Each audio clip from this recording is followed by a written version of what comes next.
Voltamos com o Opinião Pernambuco, hoje discutindo carência de médicos. Participam do debate o secretário-geral do Conselho Regional de Medicina de Pernambuco, CREMEP, André Dubé, e o secretário de Comunicação do Sindicato dos Médicos de Pernambuco, SIMEP, Silvio Rodrigues. Bem, a proposta do governo é enviar os médicos, pelo menos é o que está sendo colocado, sobretudo para as regiões onde existe essa carência. E o doutor André falou ainda há pouco que realmente o problema maior é no interior e para o interior os médicos da cidade, os médicos da capital, não pretendem tecer, pelo menos enquanto não haja uma reestrutura geral do setor de saúde. E aí a pergunta que eu trago para o doutor Silvio é até que ponto existe um componente político por trás disso? Pronto, essa pergunta é extremamente importante, né?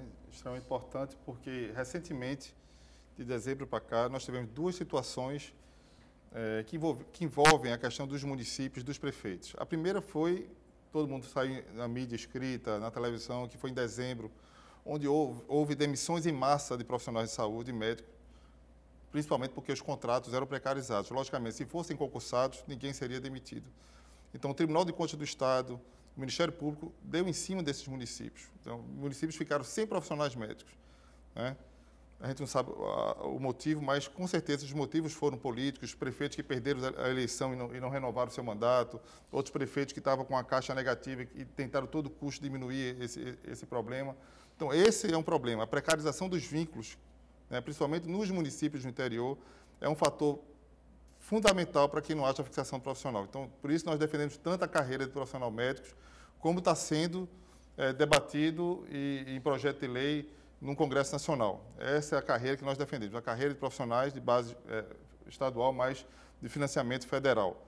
Outro problema que aconteceu agora recentemente, também saiu no jornal do Tribunal de Contas do Estado, foi que, provando que a grande maioria dos médicos e profissionais de saúde que trabalham nesses municípios, ou são por contratos de trabalho temporários, ou são por cargos comissionados. A grande maioria não é por concurso público.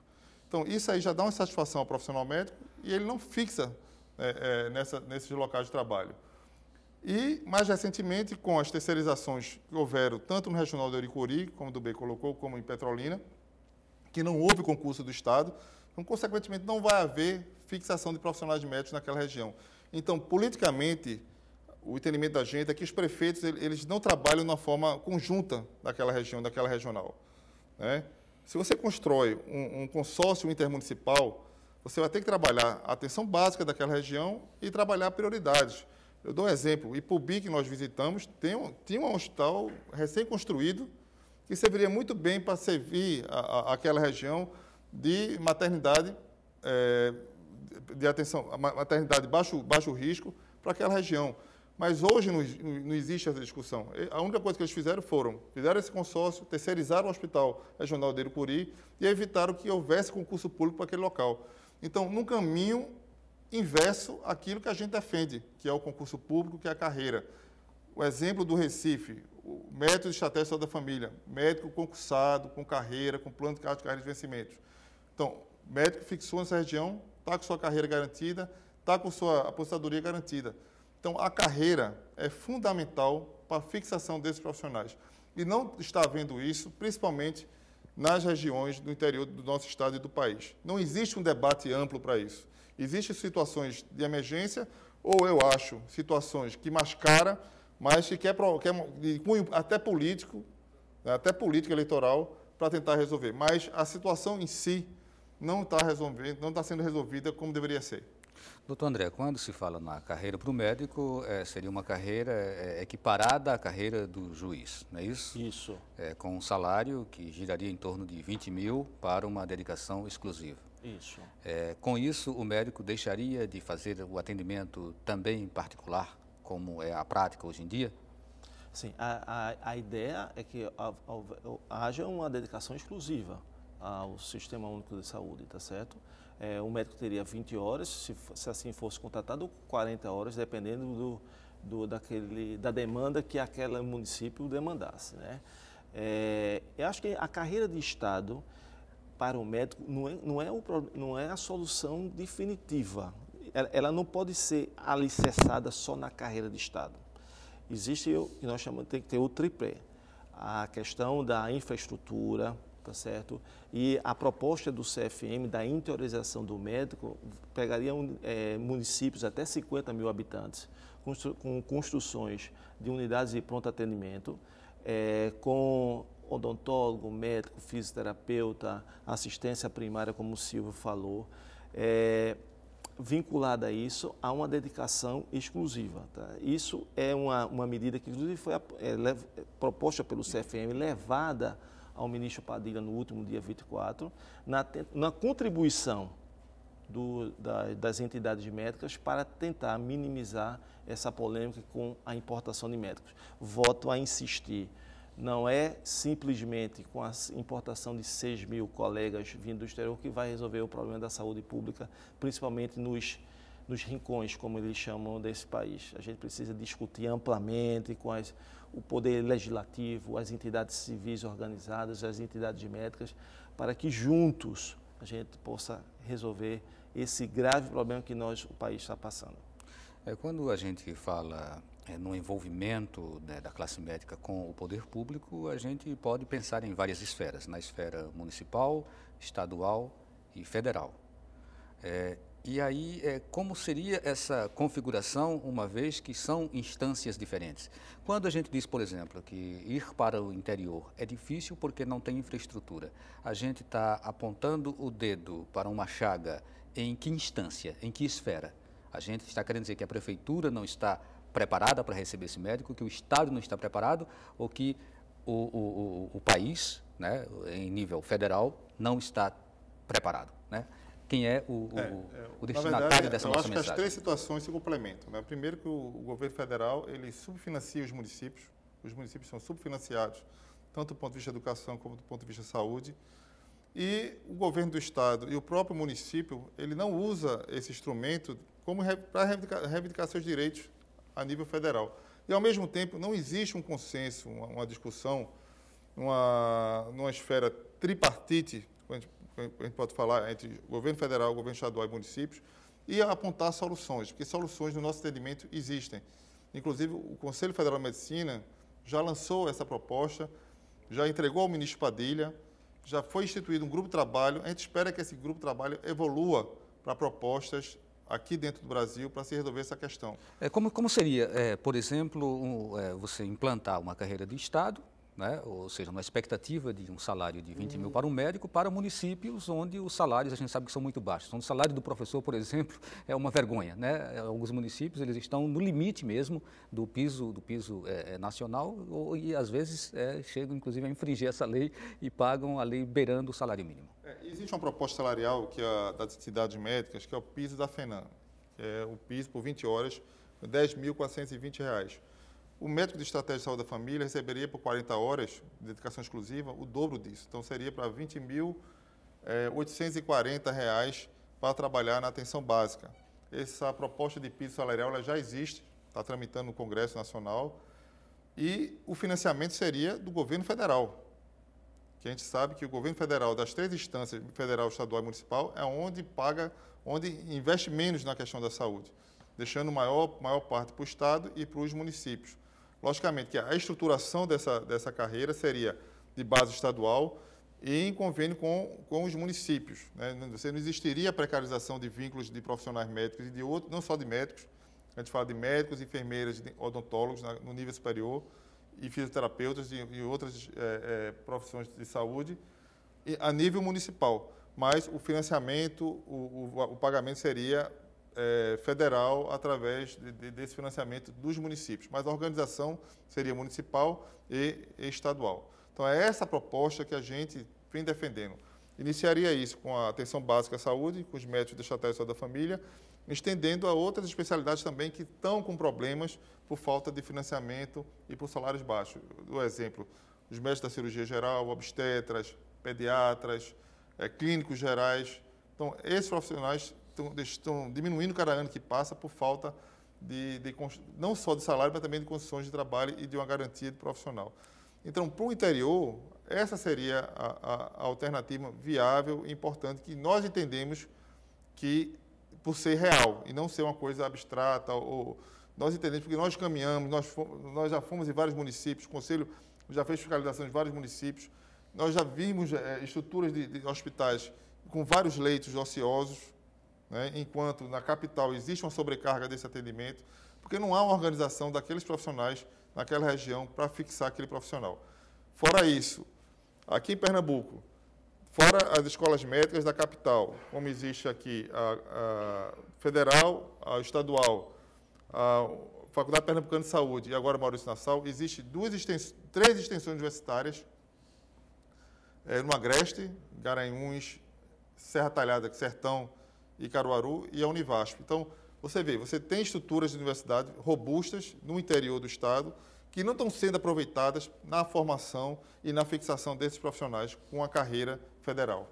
Daqui a pouquinho eu quero voltar para a gente aprofundar mais um pouco essa questão da formação do médico.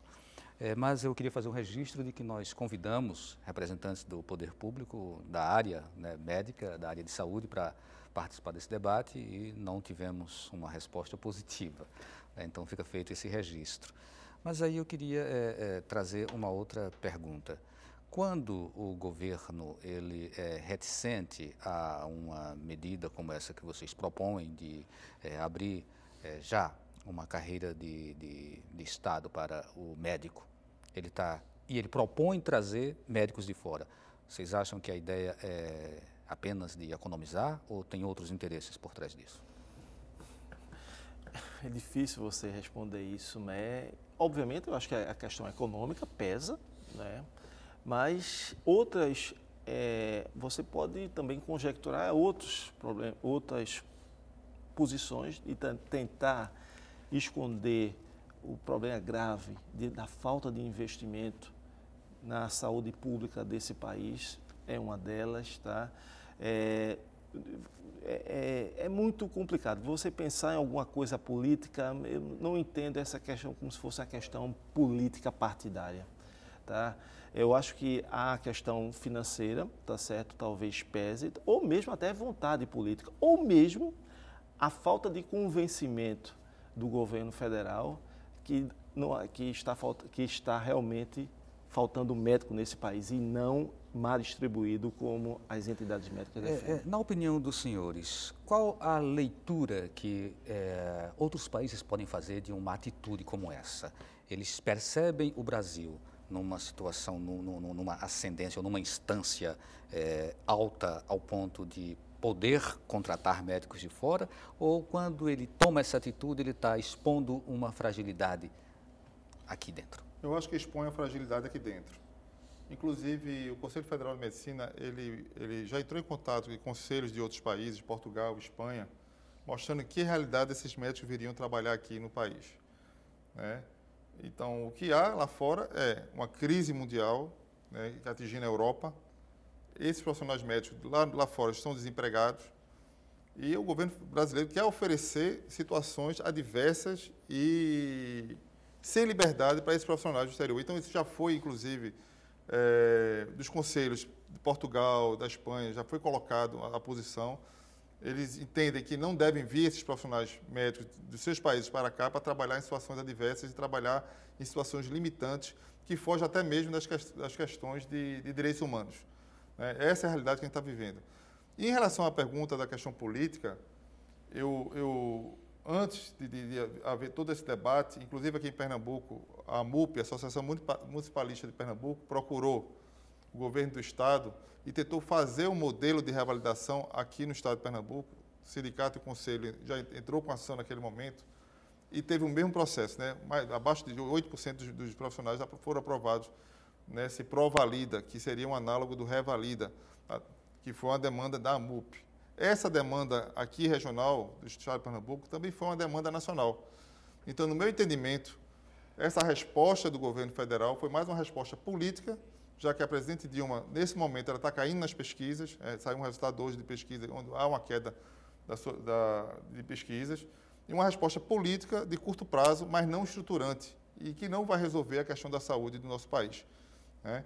Então, o que ela precisa tomar medidas estruturantes de carreira de Estado para o profissional médico e também de outros profissionais de saúde, para que a população fique segura dessa situação. E não questões políticas envolvendo municípios, acordos municipais, que se preocupam mais com a questão da eleitoral do ano que vem. É esse o entendimento da gente em relação a essa questão. Quando a gente fala de saúde, a gente não pode esquecer de estar falando em educação, né? Esse complemento, né? Para você ter o profissional de saúde, obviamente você tem que ter um bom investimento já na formação desse profissional. E aí eu queria que a gente realmente aprofundasse um pouco agora essa questão. De que maneira as nossas universidades elas estão preparando esse profissional médico? O médico brasileiro, ele se diferencia hoje do médico de outros países, doutor André? Eu diria que sim. Um ponto da sua pergunta importante é que nós estamos formando, cada dia que passa, mais especialistas.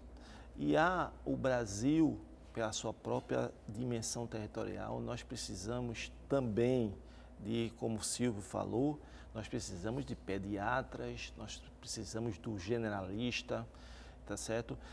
Nós precisamos de programa da saúde da família que estão sendo preteridas por especialidades, como dermatologia, otorrinolaringologia, que aí vem um desdobramento disso. Por que isso está ocorrendo? Condições de trabalho, eu acho que é o mais importante, qualidade de vida, tá certo? Também tem que se levar. Hoje, no nosso jargão, é muito comum que as mulheres, as médicas, elas vão fazer dermatologia, vão fazer radiologia, para não ter tanta dificuldade de qualidade de vida. E hoje você é uma dificuldade você encontrar um pediatra, um neonatologista, tá certo? Para trabalhar nas UTIs pediátricas, a grave situação materno-infantil que não só o estado de Pernambuco, mas o país atravessa. Então, essa talvez a pergunta, a universidade tem que estar inserida nisso, tá certo? Então, a formação do médico do Brasil, ela é muito boa. A questão, a gente não pode trilhar por esse caminho. A gente tem que pensar por que os médicos estão escolhendo cada dia mais especialidades. E nós não estamos precisando de tantos especialistas. Precisamos, até um determinado momento, nós precisamos do pediatra, do neonatologista, do anestesista, do clínico generalista, do cirurgião geral. Isso é uma questão que precisa também ser debatida. E a universidade passa por isso. A interiorização das universidades, sobretudo com a abertura de cursos de medicina em cidades do interior, não seria, de certa forma, um esforço do Estado no sentido de minimizar essa carência de médicos, ou seja, não é uma ação proativa no sentido de diminuir esse problema que é apontado pela organização, aliás, pela Organização Mundial de Saúde e pelo Ministério da Saúde aqui do Brasil? Bom, essa é uma pergunta que a gente deixa no ar para que vocês possam nos dar as respostas no próximo bloco. Lembrando que você ainda pode participar do programa enviando sua opinião e também a sua pergunta para o e-mail opiniãotvu@gmail.com, pelo telefone 34236836 ou pelo Twitter @opiniãopr. A gente volta dentro de um instante.